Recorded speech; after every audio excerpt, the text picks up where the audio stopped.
Stephanie Calabrese is I'm sorry, I'm going to skip over this word every time, even though my degree was in interdisciplinary studies, is an interdisciplinary creative, passionate about storytelling at the crossroads of art and technology. She's a University of Georgia graduate with a BFA in Interdisciplinary Studies. She began her career in digital media, co-founding Elemental Interactive. Later, it was acquired by Grey Global Group. She transitioned into photography, authoring the best-selling The Art of iPhoneography, A Guide to Mobile Creativity, and Lens on Life, documenting your world through photography. Her photography series, Hometown, a documentary of Monroe, Georgia, was featured in New York Times Lens, and it inspired her to create her award-winning documentary, Unspoken, which examines racial justice through her hometown's history. The film is currently streaming on Kanopy, and that's Kanopy, Kanopy, through public libraries and educational institutions nationwide, and is broadcasting on GPB. Everyone, please help me in welcoming Stephanie Calabrese to the Georgia Archives.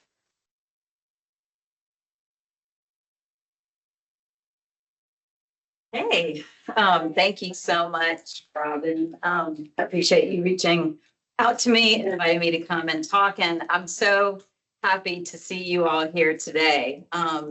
We're going to talk about sort of the messy creative process.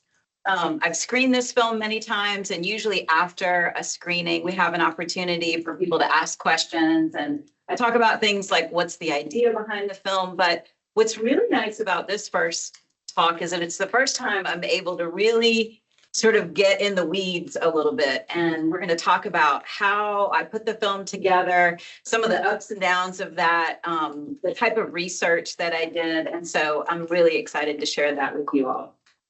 I thought it might be helpful to first show a trailer for the film. I'm not sure how many of you have seen the film. Okay, great. Well, I will give you the details as we go through the presentation, but I'm going to go ahead and just play the trailer for you guys. Monroe, Georgia is my hometown. I've lived here for 25 years and didn't know much about the Moores Ford lynching. We don't talk about it, maybe out of fear or pride, but I got curious. And as I began to dig deeper, I uncovered so much more that had been buried beneath our silence. I found a racial divide I didn't want to admit existed. But how can a town make peace with its past when the truth is buried? We were not equal to the whites. That's what was told us. So I never understood that. My parents were scared to death. My father was saying, do you know our house could get bombed? They found the body hanging up in the tree, 20 feet up. You see, they burned all around the tree. They burned up the evidence. It was for 16 days of testimony, but there were 2,790 people that were interviewed. But the whites climbed up.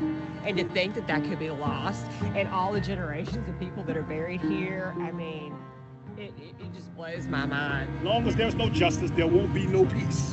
Men black, men black.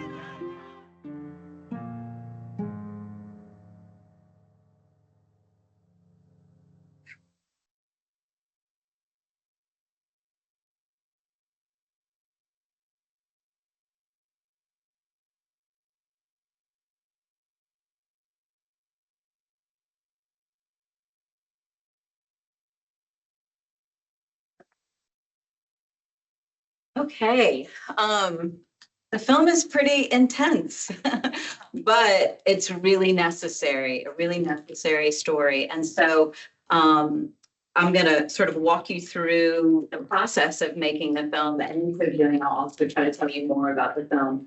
Love for you guys to take a look at it. You can check at your public library. If they have a Kanopy subscription, you can watch it for free with your library card. It's also available through educational institutions all over the country. So that's another way to see it. You might be able to access it if they have a Kanopy subscription. So I want to just jump in and mention where the idea for the film came from. And Robin mentioned this in the introduction. I have lived in Monroe, Georgia for about 30 years, almost 30 years. And in that process, I had been doing a lot of documentary photography work in different parts of the world and different parts of the country. And for the first time in 2012, I spent some time just really sinking into my own town. I created a documentary photography series of just scenes throughout the town. I kind of had a feeling that things were going to be shifting and changing, and I wanted to really capture that sort of gritty look of Monroe before it became sort of smoothed over much more as an hour outside of Atlanta. We're increasingly becoming sort of a popular destination place.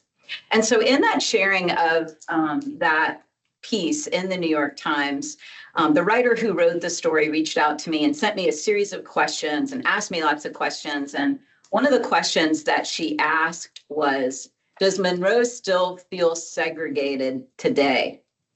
And at that time in 2017, I knew the answer to that question was yes, but I felt a great deal of shame about that for our community. And so I didn't want to admit it. I just didn't even answer the question. I went on and I answered her other questions, and they published the piece. And then after the piece was published, this person, David Johnson, left a comment on the post and mentioned that the series of photography was nice, but you know what? You're avoiding topics like the Morse Ford lynching, which was the last mass lynching in the country that happened outside of Monroe, Georgia in 1946. And he also mentioned the desegregation of schools and how the private school and the community, opened up the same year that the schools totally integrated in 1969. And I read this comment, and at first, I think anytime you see something as sort of an opposing view, and it wasn't even really an opposing view, it was a view I hadn't really thought about when I published the series of images. And I just knew, you know what, I really need to dig deeper into understanding, number one, that lynching, which really has affected our community for generations. And also I need to better understand what happened with the integration of schools. There was a lot I realized I didn't know. And so it took a year, right? After that year, I really started to dig in and try to understand things more. So I ordered 3 books.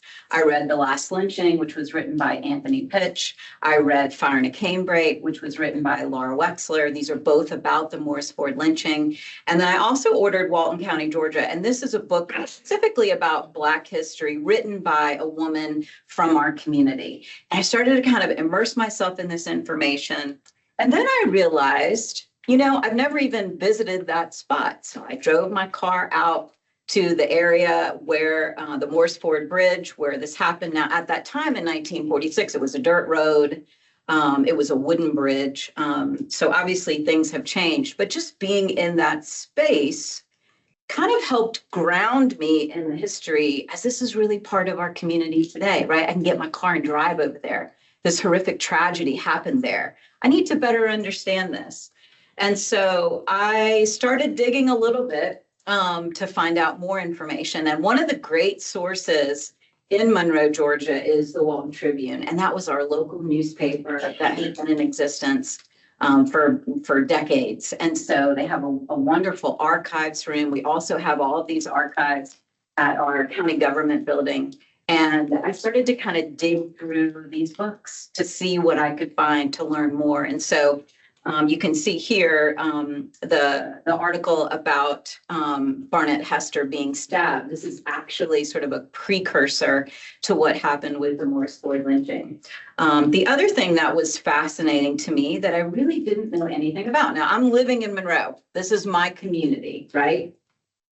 There's an annual reenactment that happens to commemorate this Morse Ford lynching. Tyrone Brooks leads this effort. It's an annual event every year. He does sort of a rally at First African Baptist Church right there in my community. And then they do a reenactment of this tragedy. And then he also, has participants come, they get in their cars, and there's a motorcade. And we visit each of the 4 locations where the 4 victims were buried. So Roger Malcolm, Dorothy Malcolm, George Dorsey, who was a World War II veteran, and Mae Murray Dorsey. And so I attended this event in 2018 for the first time. I'd lived in Monroe since 1996, and it's got kind of an eerie feeling, right? Because this is not something that our town, our community really wants to talk about. It's not a topic of conversation. And so in following this reenactment and watching how they also, sort of explain precursors to the lynching. So, before the event occurred, this was also at a time when Talmadge was running for governor and restoring, the white primary. And so it was a very tumultuous time in 1946. That was the same year that Black community members were able to cast their vote in Georgia. And so there was a lot happening at that time. And experiencing that reenactment really hit home for me because it's easy to read things from a book, but when you see actors, and these are dedicated actors from Atlanta, some from local Monroe, led by Cassandra Green, when they perform this reenactment, it's extremely moving. And so after the reenactment, actually it was the day before the reenactment, I reached out to Tyrone Brooks, who had been leading this. He had done work for SCLC. He worked with Dr. Martin Luther King. Tyrone was assigned to work in Monroe, Georgia through SCLC. That was his place to focus on. And so while we had many local civil rights activists in Monroe who lived in Monroe, Dan Young being one, Bobby Howard being another. They would do that work in the community, but it was really helpful to have someone come from the outside into the community because they could say what they want to say. They could be a little bit more bold, right? So it made things a little bit more, I don't even want to use the word easier, but it was helpful, right? And so I sat down with Tyrone Brooks and, I thought to myself, a lot of people don't know about this Morris Ford lynching, at least in my community, particularly the white community. And I thought, let me just create a short film so that I could educate my community. I had never created a feature film before, so this was a first for me. I thought, I'll just create a little short. We'll tell the story of this lynching and people in my community will at least be able to know about it. We'll have it documented. And so in that interview with Tyrone Brooks, we sat there for 2 hours. And not only did he tell me about the story of the Morris Ford lynching to sort of augment and provide some color based on the books that I had read, he also told me about everything else that had happened while he'd been working in Monroe, right? So he told me about what segregation was like in Monroe. He told me about the desegregation of schools and how it wasn't just, hey, the schools are integrated, everything's great. There was constantly a fight for racial justice, not just in our community, but in communities all over the country. And so in this, in this photo is, I really didn't know a lot when I had this interview. I had no idea what I was going to get into, but I knew that it was significant. And I knew that if I only focused on the lynching without providing the context of everything else that happened in our town, I would be doing a disservice to my community. So that really started the process. And after that meeting with Tyrone, I just began to sort of step into this project day by day to learn and research as much as I could. I also went with 3 friends from Monroe. We went to Montgomery to the Memorial for Peace and Justice. We saw the marker for the 4 Morris Ford lynching victims. The 4 of us had never been there before. So that was a very moving experience. And, a lot of times to learn about your own community's history, you kind of have to go outside, right? I was in Monroe. I'd been living in Monroe. I couldn't find any books about the Morris Ford lynching. I couldn't find anything at our museum. I couldn't find anything at our library. So I had to go outside. I had to find the books on Amazon. I had to go, to the Memorial for Peace and Justice to see a marker. Why doesn't our community have a marker, right? So I think as communities, particularly in the South, we have a tendency to want to, ignore this history or sweep it under the rug or not talk about it because it's shameful, right? And it's a difficult topic. So as I looked at my community and I see things, on walks in the community where there were Confederate flags, erected temporarily on Civil War soldier monuments, it really affirmed to me, and this is, a couple years ago, it affirmed to me that there's still a lot that we don't know, and there's still a lot that we have to reckon with. So for me, local history matters because it's the foundation on which our communities are built, right? I was born in 1969. I've lived in my community since 1996. It's easy for me to just deal with what I see today, right? What I experience today. But without understanding that history, we miss a lot of the groundwork of our communities. And so in that study, it's important for us to see that, particularly the racial injustice part, because that's a significant part of our history and one that a lot of us, are scared to even think about, talk about. We don't want to say the wrong thing. We don't want to do the wrong thing. It's a shameful part of the history. And I realized I couldn't ignore that anymore. And so the creation of this film was really to help pull that forward. I didn't understand a lot of this history. I was living sort of a blissful ignorance, I guess you could say. And I thought to myself, let me start here as a documentary person. I'll use what skills I have to at least begin to research this information. So I didn't really set out to say, hey, I'm going to make this documentary film. I'd never done that before. I didn't even know if I could do it. I didn't even know what kind of research would come up. I didn't know who would talk to me. I didn't know what I would find. And so not having the pressure of saying, okay, this is my goal, I want to create this, I just sort of moved day by day. So if any of you are working on a documentary project, you don't have to have the end in mind. And sometimes you have to just be open to taking the information in, connecting the dots, and seeing what flows from it. So it took, it took about 3.5 years to create the film. I still had a full-time job I was working on during the day. I still had 2 high schoolers at home. And so this really became sort of a personal project for me and a gift for my community. And so I worked on it on nights and weekends. And so, when I initially thought, okay, I'm supposed to talk about the process for the film, it's like, oh my gosh, it was so much bigger and took so much longer and had so many more parts than I could ever have imagined. And I say that to say for anyone working on a project, it's okay. You don't have to pre-think everything from the beginning. You don't have to know how to do everything from the beginning. But if you're passionate about something and you think it's important to document and share with other people, this is something that you can do day by day. So I won't bore you with all the details of creating a film. If anyone has any questions, I'll leave plenty of time. You can raise your hand. I'm happy to answer them.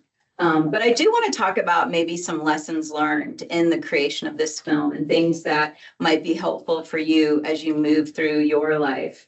The first one is, get to know your neighbors. I think, it's easy for us in our own communities and our local communities to just hang out with the people we hang out with all the time, right? Go to the church that we always go to the stores, the same restaurants we always go to. And I think when we do that, and I see this particularly in the South, it's very easy for it to be a lot of groups of white people doing things and a lot of groups of Black people doing things. And so I think it's in that integration where we really experience much more beauty in diversity and talking with other people and understanding their backgrounds and their life perspectives. I know for me, my life has broadened so much, particularly in Monroe, and my life is so much richer now, and I truly value these relationships.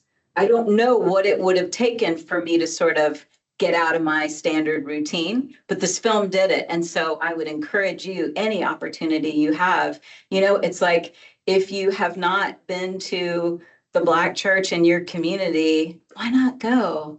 Why not make some new friends? So I wanted to share some folks that were really impactful in my life, and these friendships are so valuable to me. Johnny Smith was the first person I talked to after I met with Tyrone Brooks. And so Johnny Smith was very much sort of a local historian, for his church, First African Baptist Church.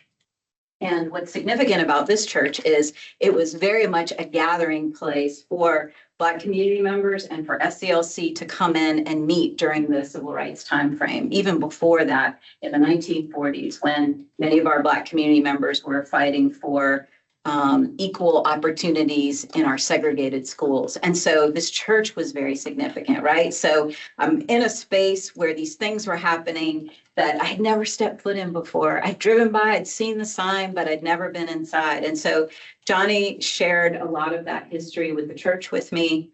He also shared some of his personal experiences. And so anytime we think about, for people to say, well, you know what? Racism is gone. It's not happening anymore. It doesn't exist today.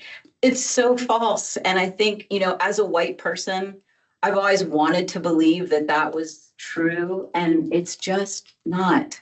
And so I think in having these conversations, with Johnny and with other members of the film, it really helped open my eyes to that. And so that was significant for me. I think, the other point is that Johnny Smith is, he's still alive today.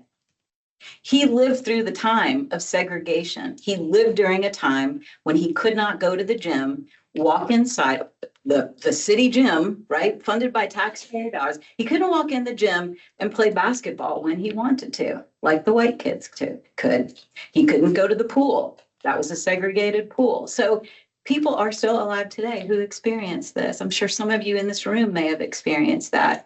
And so it's very much alive today. The trauma that people have had to experience is very much in our present. Lynn Robinson Camp was also a significant person in our community. She's very much a local historian. Lynn passed away several years ago, unfortunately, before the completion of the film, but she was a great help and support for me. She wrote this book, Walton County, Georgia. It was Black history in Walton County. And so she created this book. She was a fellow creative person. And, I read the book and I just figured, I talked to Johnny and I found a way to contact her, and I just reached out. And I said, you know what, I've read your book and it really means a lot to me that you took the time to document this history. I see you're a creative person. Like, can we just get together and talk? And I'll tell you, I was kind of nervous about this. I don't know how people are going to receive me. I don't know if people want to have conversations about these difficult topics. I mean, racism and racial injustice is a very difficult topic to wrestle with, and it's challenging to talk about. I don't want to say the wrong thing. I don't want to ask the wrong question. I don't want to offend somebody. And I'm sure other people feel the same way too. So it's very much a topic that we avoid, but I would encourage you to not avoid it. I think if you can approach it with a genuine heart and a curiosity to have these conversations, there's so much to be gained from it. So Lynn and I became fast friends, and I would drive to her house and I would sit on her carpet and she would flip through these boxes of her research and her materials, and she would be pulling them out and explaining things, and I would be on the floor with my scanner, and we worked very collaboratively in that way. And I'm truly grateful for her contribution in this film. Nowell Briscoe is also a member of our community. So Nowell Briscoe grew up in the house next door to me a long time ago, long before I moved in. And so Nowell is also a local historian. He lives in Atlanta, and I knew that he had a love of history and was at one time affiliated with our Monroe Museum. So I got his number from a friend. I called him up. I was like, Nowell, I'm working on a project. I'm doing a lot of research. Can we just sit down and talk? And so I drove to Atlanta. We sat outside on his patio, and he pulled out materials that he had saved during the time of the Morris Ford lynching. And one of those things that was actually a discovery for both of us is he had been gifted our former mayor of Monroe's scrapbooks at the time of the 1940s. And so this mayor of Monroe had documented all of the articles that were published at that time in the Walton Tribune, in the Atlanta Journal-Constitution, in the Athens paper. And so he pulled these books out and we started looking through them, and he had no idea that this was included in the scrapbook. So I share that to say there's a wealth of information and history, probably in your own home, in your relatives' homes. There's lots of information. And I think it's so important to capture this information, to document, to share it, even if it's shameful, even if it's difficult things. We still have to retain this history because it's part of our foundation. So number 2 lesson learned, look at the evidence in your own community. And I just started talking about that. For me, what was really helpful in really taking in our history, there's one way that you can learn about the civil rights movement. You can learn about the past in books, in school. It's very much a glossing over, right? And it's at a national level. So we're learning about Rosa Parks. We're learning about Martin Luther King Jr. We're learning about the sit-ins. We're hearing those stories at a very national level. But what we don't know is, well, what actually happened in Monroe, Georgia? What happened in Morrow, Georgia? What was that like here? What are the stories here? There's so much richness in understanding those stories and documenting those stories and in preserving them so that we can learn from them. And so I went to our county courthouse. I went in the records room and didn't really know what I was looking for, but I thought, you know what, let me see what happened here. And so in those books, this document from 1828 cites the advertisement and sale of, 2 Negroes. And there was a way that reading this in this beautiful cursive on a piece of paper in my town that really moved me and helped ground the reality of our past and pushed me forward to better understand it. I think another thing that's important, when we talk about history and, it's easy for people to say, well, what, slavery is way in the past. We're so far beyond that. That was 200 years ago. Well, you know what? We were still indexing marriages from Black and white people up until 1971. So this is my lifetime, right? Still very much a part of our present. I think another thing that was interesting to me, and this is Johnny Smith's high school, from when he graduated from high school. And at that point in time in 1965, we still had Black and white schools in Monroe, Georgia, throughout the South, right? And that was something I didn't know anything about. So I dug into that information as well. And one source of information that was really helpful for me were our Monroe City Council meeting minutes. And so there's an archive. I would encourage you for your own city. You probably have an archive of these meeting minutes as well. And in those city meeting minutes, I found in 1935 that our Monroe Board of Education gave our white teachers a raise at $65 a month, and our Black teachers received $37.50 a month. Okay, so I'm not big on math, but that's about half, right? These are city, county officials making decisions. This is 1935, right? Long time ago, but still not that long ago. And so when you think about today, why do we have issues that we have today? Why do we have economic disparity, right? Well, Black teachers were paid half of what the white teachers were paid. And so that generational ability to generate wealth was not there, right? That's racial injustice that's still alive with us today. So I think another lesson learned for me was to find landmarks and preserve them before they're gone, right? Look at your own communities. What is disappearing? What do we need to preserve? Elizabeth Jones is also a member of my community. I met her actually through Anthony Pitch, who is the author of The Last Mass Lynching, who lived in Washington, D.C., and he actually connected me with Elizabeth. Elizabeth lives in my town. And so Elizabeth and I connected. She had begun to do work on restoring one of our historic Black cemeteries in Monroe, Zion Hill Cemetery. And we were passionate about similar things. She had reached out to Anthony. I had reached out to Anthony. He said, you know what? You two are in the same town. You need to connect. And so when Tyrone Brooks takes people who come to the reenactment on the tour of the Mooresford lynching victims, burial places. Zion Hill Cemetery is one of those places. And the first year I went in 2018, you could barely walk in that cemetery. I mean, there were very few markers. Most of them were damaged. There were some wooded crosses that were erected. Let me jump to that slide that you can kind of see on that bottom image. There were some wooden crosses that were placed there.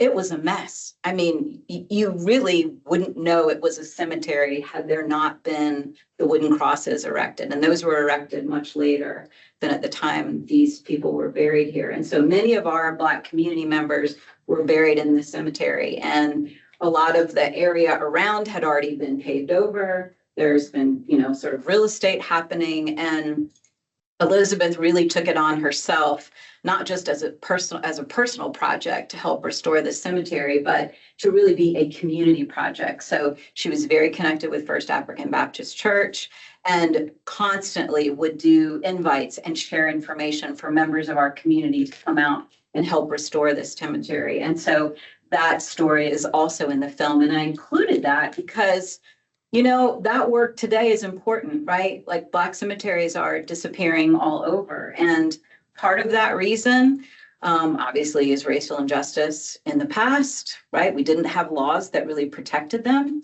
but also things like this rock is actually a grave marker. And I learned this in the process of creating the film too. So many people at the time when this cemetery, was in use and people were being buried here, members of our Black community couldn't afford big fancy headstones. Maybe the white family for whom they worked would buy one and put it there. A lot of the markers are there because of,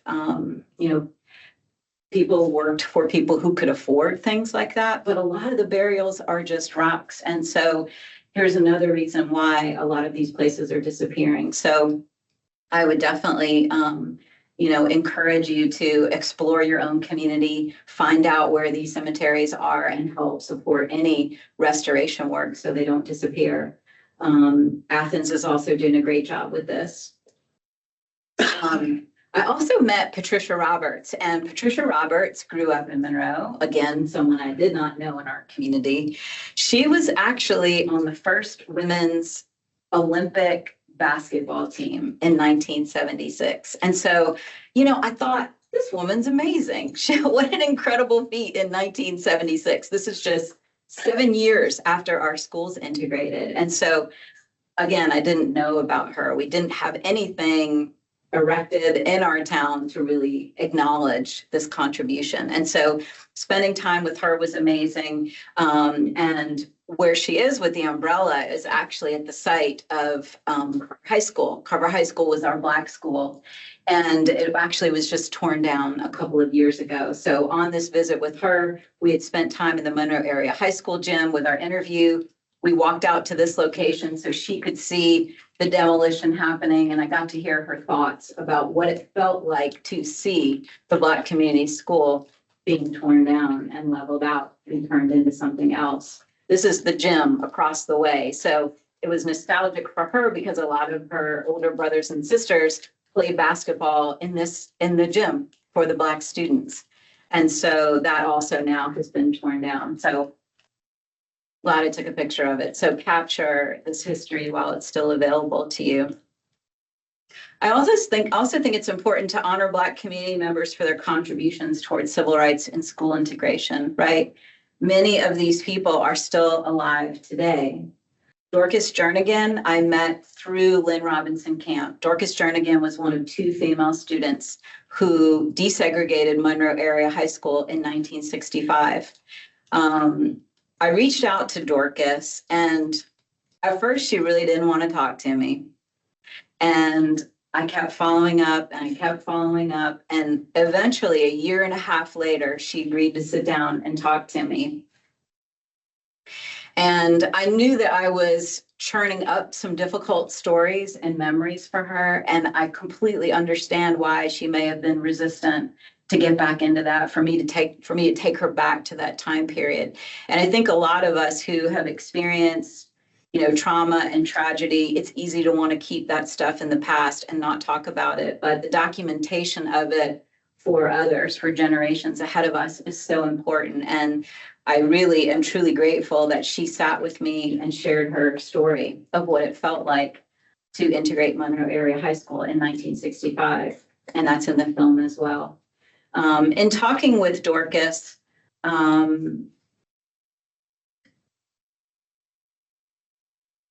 Dorcas also passed away a couple of years ago. And I'm grateful we have that story documented. It's significant. And I think one of the reasons why it feels even more significant for me is her granddaughter, 𝘕𝑦𝑒𝑡𝑠 just is actually very soon to be likely the valedictorian of her high school class. And so seeing that, spirit from Dorcas, who had to struggle, right, to really focus on school so that, people had very high expectations for her when she came over to the white school. She really had to prove herself. And to now see her granddaughter excelling is truly remarkable. And I'm so proud of her on Dorcas's behalf. I also wanted to share that I actually was here during the making of the film in researching the integration of schools. There was a court case that happened, and I found out about this from my neighbor across the street when I sat down to talk to him about his experience in the town. His father was actually on the Walton Board of Education at the time of school integration. And so serendipitous conversation. He told me about Graves versus Board of Education. I looked it up online. I found out the court documents were accessible next door at the National Archives. I drove over and they brought out these 3 boxes of documents for me to go through. So I sat there with my scanner and read all day, and I came back another time and read all day and was able to get an understanding of how our schools integrated. And so this too is in the film. My numbering is off here. As I said earlier, I'm not the best at math. I think this is number 5 technically. But dig into your own family's history, right? To understand the impact on the community and maybe in our society too. And so for me, I didn't grow up in Monroe, Georgia. My ex-husband did. And so my children's great-great-great-grandparents grew up in Monroe, Georgia. And so one source of information for me, and they are actually extremely helpful, is our Monroe Museum. And they're featured in the film. The museum has had a challenging time portraying difficult parts of our past.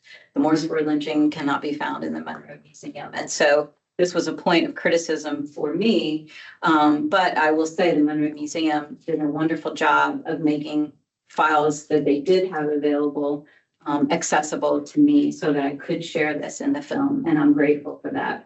And so in looking through these, these are things that are not on exhibit and not on display, but just sort of in the archives. And so flipping through these archives, I found something really interesting that was connected to my own children's past. And so I found Josiah Roy Numley. He is my children's great-great-grandfather, lived in Monroe, Georgia. He had written a letter to his girlfriend at the time, Allie Felker, who was at college. And in this letter, he talks about the memorial service to commemorate the Confederate monument on our courthouse grounds. And so he read, the military company from Winder is going to be there. There's going to be a brass band. It's a grand occasion. There's a big basket dinner. There's red lemonade and popcorn. And this is going to be a day every kid in the county will remember, right? So I have mixed feelings about Confederate monuments. I have a true love and appreciation for history, but I also have a true love and appreciation for making everyone in our town and visitors feel welcome. And so in reading this, I realized, thinking about difficult parts of our past, while we might have family members, it was a different time, it was a different place. And I think we all want to remember our people as being good people, right? We want to remember the positive things. We want to remember everything that went right. And so I think being okay with the fact that, people make mistakes. People may have made decisions because they felt some societal or family pressure to do things. It's not that you should ignore these things, but I think there's a level of awareness that we have to acknowledge that it is part of our past. The other thing I wanted to mention as a lesson learned is don't give up on the search for truth or justice. These things take time. And I can tell you these things definitely take time in the making of the film. So in meeting with Anthony Pitch, he's the author of The Last Lynching. And if you want to know more about the 𝘓𝘕 lynching, I highly recommend this book. He cites all of his reference. It's extremely detailed and very well done. And so in meeting with Anthony, Anthony also has since passed away. In meeting with Anthony, he actually found the grand jury testimony documents from that case. So at the time of the 𝘓𝘕 lynching in 1946, the FBI came to Monroe, Georgia. They fanned out across the community. They did tons of interviews to try to have some form of justice. There was a grand jury hearing in December of 1946, and no one was convicted for the crime. And so Anthony Pitch was looking for the grand jury testimony documents. Where are these documents? Maybe if there's information in these documents, we can get some sliver of justice to share this information. And so he started on a journey many years ago to see if he could find these documents. He did find them, but he was unable to look at them because they're sealed. They're grand jury testimony documents. And so he began to work with Joseph Bell. Joe Bell is an attorney in New Jersey, and they began working together to try to have these grand jury testimony documents unsealed. So again, relevant story today. This is happening today. They went through a series of experiences in the attempt to have those documents unsealed, and they remain closed today. So part of that story is in the film as well. So while they are closed, another important, interesting component to the story that continues is there is a civil rights cold case review board that was established several years ago. Donald Trump actually on his first presidency signed that bill into law, and a cold case review board was put together. President Biden began to fill this board with appointees. And so this board is now in action, and they have been reviewing cold cases from the civil rights era to determine if they should be open to the public. And so now the 𝘓𝘕 lynching case sits with that review board. I think about 11 cases, cold cases, have been opened up to the public as a result of the work from this review board. We will see what happens. Another thing I wanted to mention is sort of that, the wait for justice and the stick-with-itness and the ability to stay with something. Lynn McKinley Jackson is also a thread in the story within the film. He was found hanging from a tree right outside of Monroe, Georgia city limits in 1981. And I'd heard little glimmers of this story from friends. Nobody knew anything.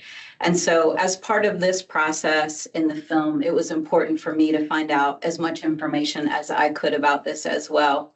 And so I had a conversation with a sister who still lives in Monroe, which led me to other research. I went through Walton Tribune documents to try to understand what happened at that time in 1981. And I found out that there was a death inquest. And so a death inquest happens. It's something that a coroner can put in place to say, well, you know what? He's found there. We think it might be a suicide.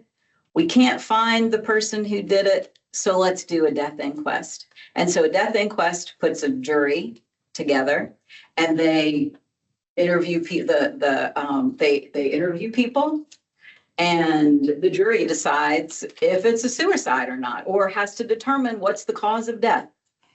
And so that was fascinating to learn. That's in 1981. And so I went to our courthouse to see if I could have access to the death inquest documents to try to understand what happened. And initially what was found is the piece of paper on the left, a single sheet of paper, right? It was in a little envelope, and it was the decision that the jury decided that it was suicide by hanging. Not a lot of detail. They misspelled a couple of words. That's all there was. And so I asked them, I'm like, at the courthouse, I'm like, surely where's the rest of the document? Where is the inquest? Where are all the testimonies? Where's all that stuff? Well, they couldn't find it. And then a day or so later, they called me back and said, you know what? We found it. And so I wanted to go take a look at it. I wanted to be able to dig into this document. The charge to make copies of the document is $1 per page. So I had to spend $410 to take a look at this. So I say this to say, access to information can be challenging, particularly if you don't have money to pay for something like this, right? This was a challenge for me to come up with this money. And so imagine family members who may want to understand what happened. If you're coming from a very economically challenged situation, background, you're going to have a hard time getting your hands on this document. So I got the document. You can see the thickness of it. I read through this. I started putting sticky notes in it. And I thought, you know what? I don't think this was really analyzed after the fact. And so this story also is part of the film. And the story continues. I did reach out to our Walton County Sheriff's Department. I tried to do an open records request for that information, and I was informed that the case was reopened several years before I reached out to them. So I did contact the Georgia Bureau of Investigation. I was able to get those files because that case was closed. But the Walton County case was reopened. And so I did sit down and have a meeting with the cold case officer, Mike Rising, assigned to the case. And I was able to deliver to him all of my research findings in the hopes that it may help them solve that case at some point. So that case is still open today. In terms of information, you know, for those of you who like to research information, it takes time. And even if you find the right location, in 2019, I reached out to the FBI for an open records request to see if I could get any information about this case. They pointed me and said that the information actually was available in the National Archives. And so I then had to wait for the National Archives to release information to me. And you know what? It took 4 years for them to send that document to me. So that was after the film was completed. So a lot of this information is not super easy to access, and it takes time and it takes patience. And if you're passionate about it and you really want to get to the truth, I encourage you to stay strong and hang in there. In terms of staying strong and hanging in there, I think one other thing I wanted to point out is, you know, in collecting all this information and gathering it all, I'm just kind of casting a broad net. I'm pulling everything in, and then I'm trying to connect dots and align it on a timeline to put it in a film. And as I'm doing this, I get to a point where it's 2020 and it's COVID, and I'm like, this is great. I can edit the film, right? My other business is slow. There's not a lot going on. I'm like, I'm just going to start working on the editing. I'm re-listening these 40 interviews. I'm starting to cut them up. And then the George Floyd tragedy happened. And for the first time in Monroe, Georgia, we had protests going on. And I thought, you know what? I am not done with this film. And so I stayed on to continue to document that. I stayed on to document the work of our diversity advisory board that was put in place to advise our city council right around this time. I think it was around June of 2020. And so following that, it drastically changed the end of the film. And so had I not held out and been patient and been curious and been open to letting the film be what it needed to be, it wouldn't have the ending it has today. And I don't want to ruin the ending because I hope each of you see the film. But I will say I was super disappointed in the ending. I really wanted a happy ending, guys. I wanted everyone to, you know, how do you see all this information and not want to do something about it. And it did not end as I wanted it to, which to me is proof that we still have a lot that we need to wrestle with, that we need to talk about, that we need to resolve so that we can move forward together as truly integrated community members. If you're a research person, I wanted to point out the areas that were useful for me in my research. I mentioned the Walton Tribune archives, the Monroe Museum, high school yearbooks were another great source of information, the Walton County Courthouse Records Room, Monroe City Council meeting minutes, the UGA Brown Media Archives, another great resource, the National Archives here, local historians, their own personal assets, open records request, also something that you can do. So that's a lot of where my research sort of came into play. In terms of tools, I just wanted to touch on this. I shot the whole film with my iPhone for a couple of reasons.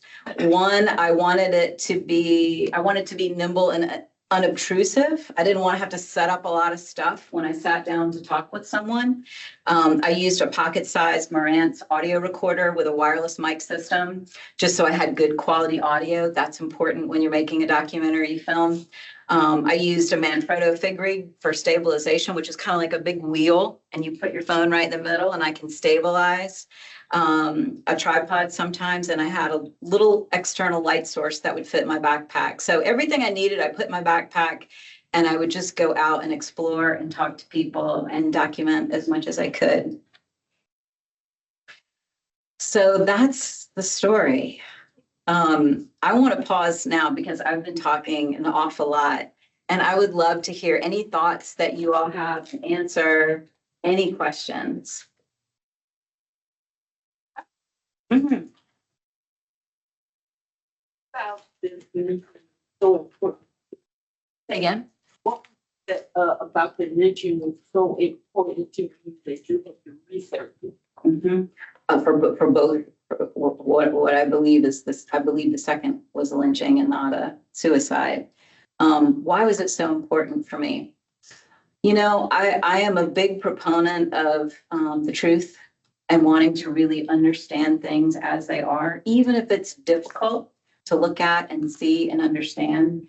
And I feel like to really love a community, now keep in mind, you know, I love Monroe, Georgia. This is my home. I've lived here 30 years and I'm invested in my community. And I think to really love a place, I kind of liken it to loving a person, right? If you and I are best friends and I only know your good stuff, I only see you when you're dressed up, you got your makeup on, you're looking good, and you tell me the happy parts of your life, our relationship is going to be very surface level, right? I don't know your heart. I don't know your trauma. I don't know the tragedies that you've been through. And so I can't really relate to you fully, right? I'm seeing your good stuff. And I think a lot of times our town has a tendency to do the same thing, right? We want to show off all the great stuff. We want to take people to the, you know, the big fancy houses and, you know, show all the happy things and celebrate that we had 2 Olympians, you know, who grew up in our town. And I think we're doing our community members a disservice by not also talking about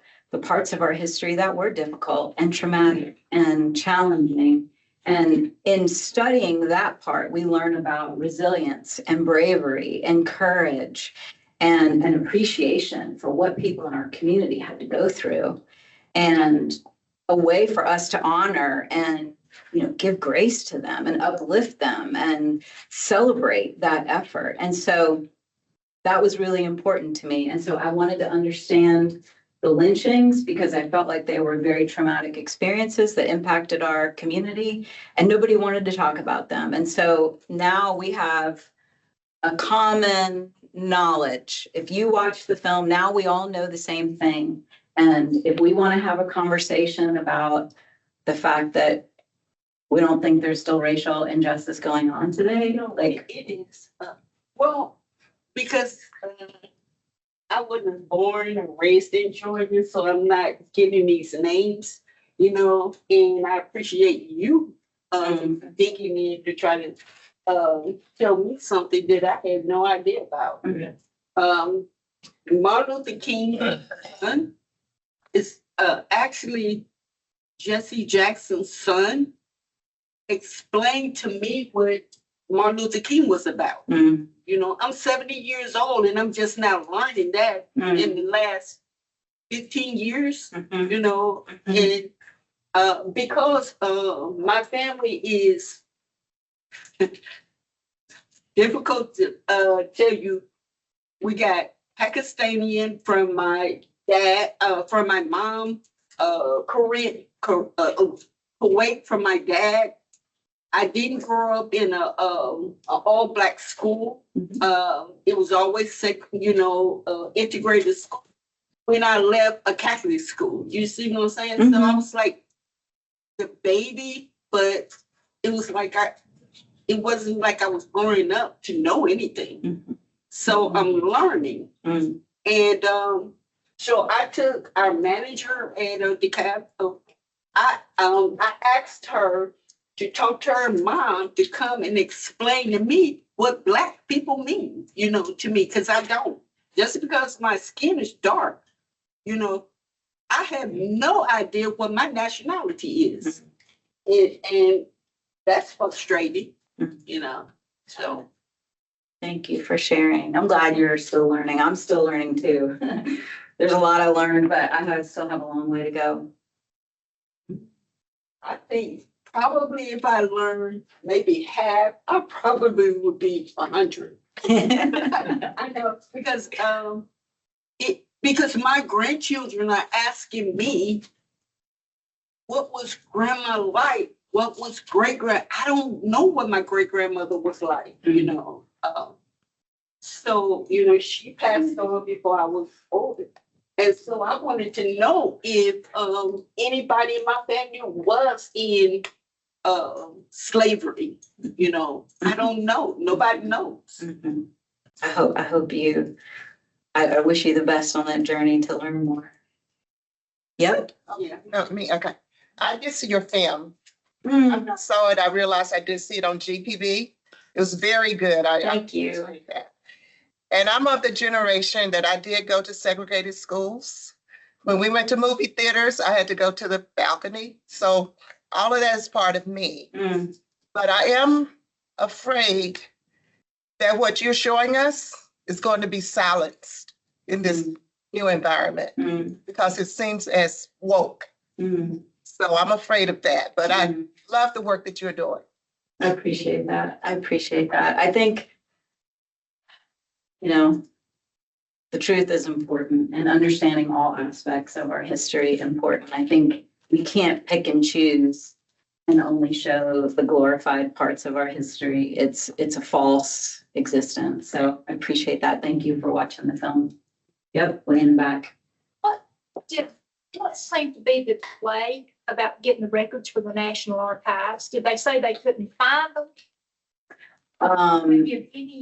No, they did not say they couldn't find them. The FBI found them quickly, and I don't know if they sent them over to the National Archives. They explained to me that they have limited resources. I don't know if 3 years is an average amount of time to wait for information, but it took a long time. Is there not a law about accessibility to open records? Does that not apply? I mean, like in Georgia, there is, but is there not? Is there not? I'm not sure. I could speak to that.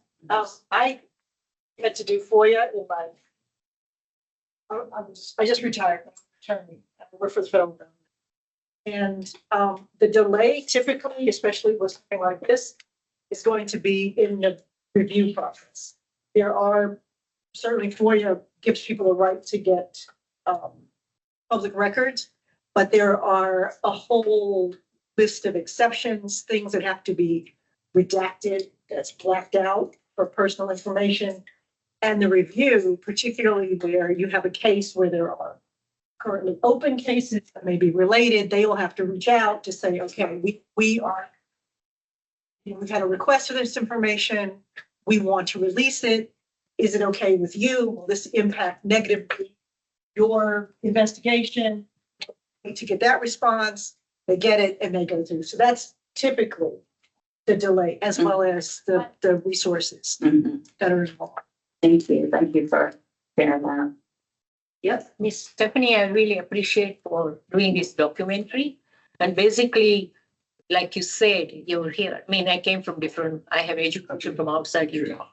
When my kids, when I was enrolling in elementary school, they don't have history or geography as a priority. And many people have lack of knowledge. There's children. And I was kind of concerned how you can raise kids without knowing the history. Good or bad, doesn't matter, you to share. And I was surprised that we never put emphasis on that. And now we are all paying the price of violence. Violence is created not by judgment, by hate. And why is hate happen? Because people are being not treated correctly. And they have observed these things when they were raising up. So basically, if your parents, everybody killed in front of everybody, children have observed that that stays for a lifetime until the reason. If you don't solve their problem, peace can never be there in your home or outside or your country or in the world. And the funny part is humanity, due to that, you don't become human. You don't have an idea. It's normal to kill or do things. So for humanity, I think so they need to share history and they need to improve what things are going to happen. We are not karma. We are going to do wrong or right, whether you are any color. The question is to improve that you made a mistake, don't do this. Because human beings are part of God too. But we are now coming to a stage because of power and greed and everything. Animals don't even kill their own. Lion won't kill the lion, cat won't kill the cat. But we as human beings, for power and greed, are killing everybody, not knowing what we are doing wrong. And especially the terrorism, which is happening now. The reaction is the past experience since 1972. And I was at that time. What is happening in America? I was in college in India. Because of the Palestinians killed the Israelis in Olympic. The Olympic is a place of unity. You know, Olympic is unity for the world and everybody. And Germany. And nobody paid attention. Now we are in the mess for them. So my point is, they never thought this can happen or lead, but now everybody has built hate about each other. And it's funny, at least in America, it's very progressive vision. And media will the one who will, if they put it right way, show right, they do documentaries and instead of nonsense. People can change. Everybody's human being. Instead of making judgment, you can understand why we are doing wrong to the other people. It's such, history is necessary I context think to help us history should be a part of understand. And you cannot become biased on it. You have to be truth on that. And I think so. President, like you said, President Trump is going to investigate Martin Luther, what happened to President Kennedy, President Martin Luther King. They are going to investigate what caused that, what led it to be. Because people were fighting for their rights. I mean, make America better. So hoping this document will help me. I share with Sue. No, I was under the impression when first time it might be different, but this is different. And it's great to have this type of seminars. Archive will be great to thank humanity. I appreciate you And so sharing. will be the humanity. Thank you so much. And I really appreciate, our NDC watch let us come together. Thank And you. encourage me by her to thanks. Thank you. Yep. You mentioned in one of your bullets that you had to process your feelings. How did that come about and where are you with that now? Yeah.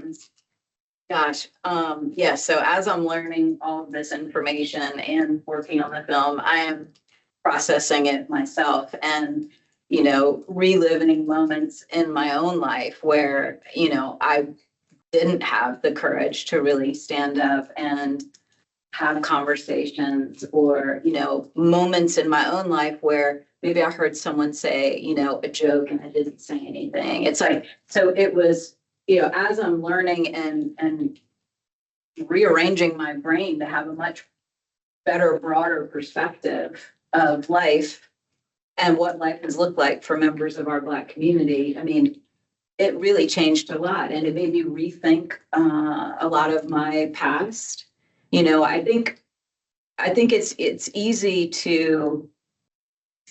for a white person to be a nice white person, right? Maybe I go to church, I give to charities, I'm a kind-hearted person, I care about people, I want to treat people equally. And you can be that way and at the same time have a lack of a level of awareness of our history and all the context to why we still have problems today. And so I really had to process a lot of that and grapple with that. And, I've learned to be much more curious in conversations with people instead of, being defensive, right? Like at the very beginning, when I saw that comment that someone left on, the Monroe piece on the New York Times, I was like, well, why are they talking about that? I didn't make this I didn't make this project to be that. Why are they trying to bring up something that happened in 1946 is what I thought.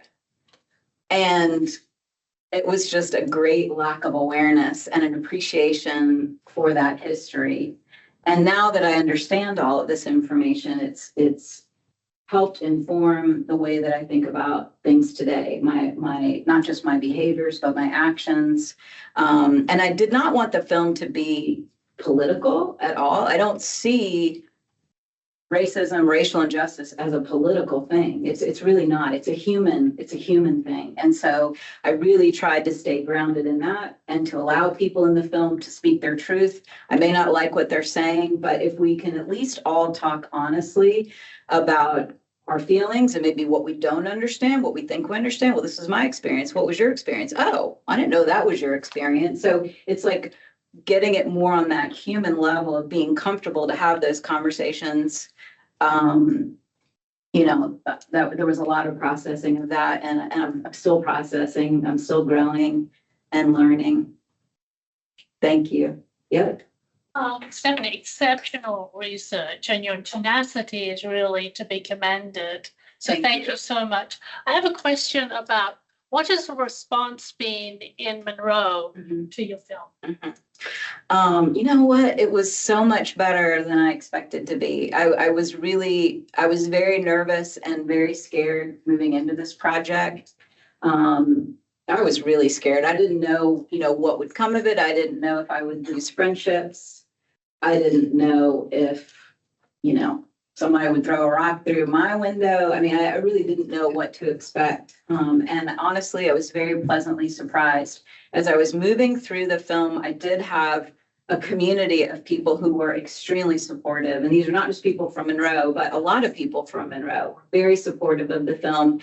I raised only enough money to help me cover some outside expenses, to pay my composer, and to pay my audio engineer. I didn't want them to have to, contribute their time. I wanted them to be paid. And so, that funding had to come from outside sources. I didn't have the ability to do that. So members of our community helped support that.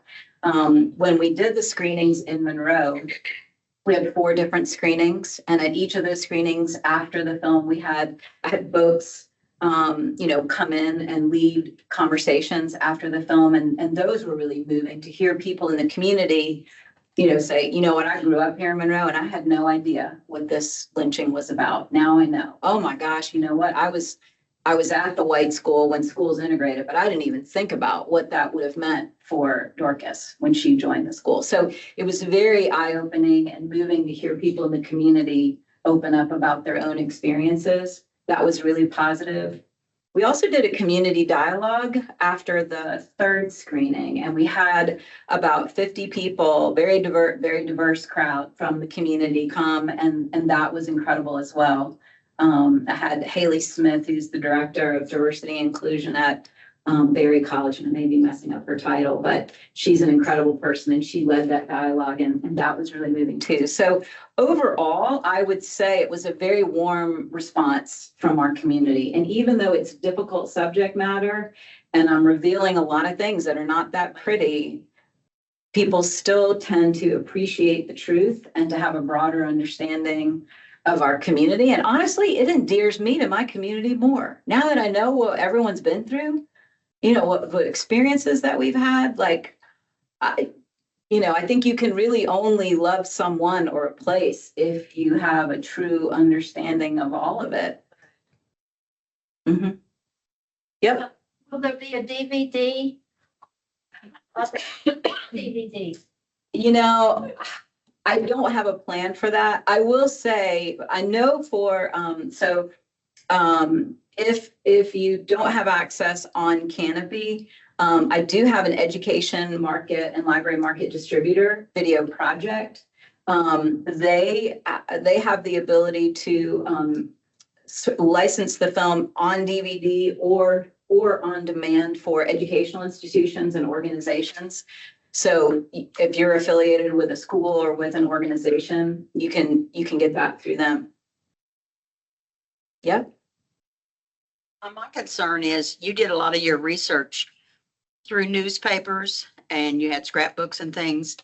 And the decline of local newspapers concerns me a lot. I mean, years ago, at least, I've only been here about 20 years, but there was, in addition to the Clayton News Daily, there was another small paper whose name I don't remember. But the Clayton News Daily, which was a daily, is now a weekly and mailed. I mean, I subscribe to it because I believe local newspapers are very important. And also people with, you know, our parents and stuff scrapbooked and our grandparents, but most of today's people don't scrapbook for historical purposes, maybe for decorative purposes. And then as a side comment, I think it's speaks well of our community that in Jonesboro, they are restoring a Rosenwald school, which there aren't that many of them left in the United States, which was, of course, one of the schools for African-American students. And so instead of tearing it down, they are in the process of renovating it. That's awesome. So it can be used for something. Yeah, that's great. You know, I agree with you. And it's so interesting too, because the bulk of the historical research, I mean, it's paper. Like I scanned so many documents and, you know, old photographs. And, you know, I think to myself, I mean, the bulk of my documentary of my own family is digital. It's sitting on drives. And at some point, I'm going to need an adapter that may not exist anymore to find a drive. And I agree with you. So I think, you know, local newspapers, you know, folding or not publishing as frequently. And I think everything moving to digital access. I mean, ideally, if it's online, you can get access to it, but there's still a lot of information that, you know, paper holds up. These old, you know, Walton Tribunes from, you know, the 1930s, I mean, they're still available because they're on paper. If I had to find someone to find a drive who may or may not have organized it, it would make that process a lot more difficult. So. And they cover articles that aren't going to be covered in the larger papers. That's right. And you would have to know the key search words to find it online. That's right. I'll tell you, you know, another source of information for anyone working on research that is also really useful. I mean, you get a lot of information in obituaries too. So now Briscoe, you know, from Monroe, who lives in Atlanta now for many years, would write, you know, very beautiful, lengthy obituaries for, you know, prominent people in the community. And so that's another great source of tracking that history, but that's more difficult to find too when local papers are not publishing things like that. Yeah. Did you develop a sense of who may have been responsible for the lynchings? You know, I really didn't dig into that. There are in the books. So Anthony Pitch's book, he identifies individuals who were had testimonies at the grand jury. So, you know, he identifies names in that book. I'd say that's probably the best source of information. But no, I didn't identify individuals who were responsible. I am very curious to look at the grand jury testimonies if they ever get released. Yeah. Okay, one more question. Yeah. Yep. Do you have any either follow-up project or just unrelated projects you're working on? Not right now. It's interesting, you know, I started this process in 2018, so that's 7 years now. I'm still, and what's interesting is a lot of these stories are still unfolding, right? I'm still hopeful. There's some progress on Lynn Jackson's case. I'm still hopeful the Moores for Lynching grand jury testimonies will open up. So I'm still following stories as they evolve.